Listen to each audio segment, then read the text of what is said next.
Ketepatan merujuk pada sejauh mana informasi, argumen, atau tindakan sesuai dengan kebenaran atau realitas. Dalam berbagai konteks, ketepatan sangat penting untuk memastikan bahwa keputusan yang diambil, analisis yang dilakukan, dan argumen yang diajukan akurat dan dapat diandalkan. Berikut adalah beberapa aspek penting mengenai ketepatan. 1. Definisi ketepatan. Ketepatan adalah ukuran kebenaran atau akurasi dari suatu pernyataan atau data. Dalam konteks ilmiah atau logika, ketepatan menilai seberapa dekat suatu hasil dengan nilai atau kondisi sebenarnya.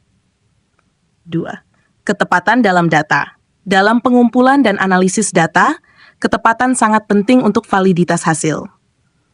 Data yang tepat menunjukkan bahwa metode pengumpulan data digunakan dengan benar dan menghasilkan informasi yang akurat. Jika survei tentang kepuasan pelanggan dilakukan dengan cara yang tidak tepat, hasilnya bisa menyesatkan dan keputusan yang diambil berdasarkan data tersebut mungkin salah. 3. Ketepatan dalam argumen. Ketepatan argumen mencakup kejelasan dan akurasi premis yang digunakan untuk mendukung kesimpulan. Argumen yang tidak tepat, bahkan jika konsisten, dapat menyebabkan kesimpulan yang salah. Contoh, premis, semua hewan peliharaan adalah kucing. Kesimpulan, Toby adalah hewan peliharaan, jadi Toby adalah kucing. Kesimpulan ini tidak tepat jika premisnya tidak benar, karena tidak semua hewan peliharaan adalah kucing. 4. Ketepatan dalam pengambilan keputusan. Ketepatan dalam pengambilan keputusan melibatkan kemampuan untuk membuat pilihan yang benar berdasarkan informasi yang akurat. Keputusan yang tepat akan berdampak positif, sementara keputusan yang salah dapat memiliki konsekuensi negatif.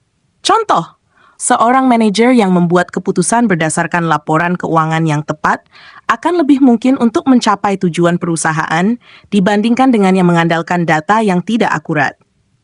5. Ketepatan dalam bahasa. Dalam komunikasi, ketepatan penggunaan bahasa mencakup penggunaan istilah, frasa, atau kalimat yang tepat untuk menyampaikan ide atau informasi. Penggunaan bahasa yang tidak tepat dapat mengarah pada kebingungan atau salah tafsir. Contoh, menggunakan istilah teknis yang tidak dimengerti oleh audiens dapat menyebabkan kesalahpahaman. 6. Ketepatan dalam pendidikan. Dalam konteks pendidikan, ketepatan mencakup pemahaman yang benar terhadap konsep yang diajarkan. Siswa yang memiliki pemahaman yang tepat akan lebih mampu menerapkan pengetahuan mereka dalam situasi nyata.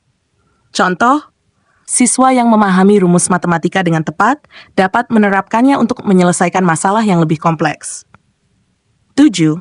Menguji ketepatan. Beberapa cara untuk menguji ketepatan meliputi verifikasi data, memeriksa sumber informasi dan metode pengumpulan data untuk memastikan keakuratannya. Analisis kritis, menggunakan pemikiran kritis untuk menilai argumen dan klaim, serta mengidentifikasi potensi kesalahan. Uji coba dan eksperimen, dalam konteks ilmiah, melakukan eksperimen untuk menguji hipotesis dan memastikan bahwa hasilnya dapat diandalkan. 8. Ketepatan dalam konteks hukum. Dalam konteks hukum, ketepatan informasi sangat penting untuk memastikan keadilan. Kesaksian atau bukti yang tidak tepat dapat mengakibatkan keputusan hukum yang salah. Contoh, bukti forensik yang akurat dapat menjadi faktor penentu dalam suatu kasus. Kesimpulan, ketepatan adalah elemen kunci dalam banyak aspek penalaran, analisis, dan pengambilan keputusan. Dengan memastikan ketepatan informasi, argumen, dan tindakan, individu dapat meningkatkan keandalan hasil dan membuat keputusan yang lebih baik. Ketepatan mendukung integritas dan keandalan dalam komunikasi, penelitian, dan berbagai konteks profesional. Demikian, semoga bermanfaat.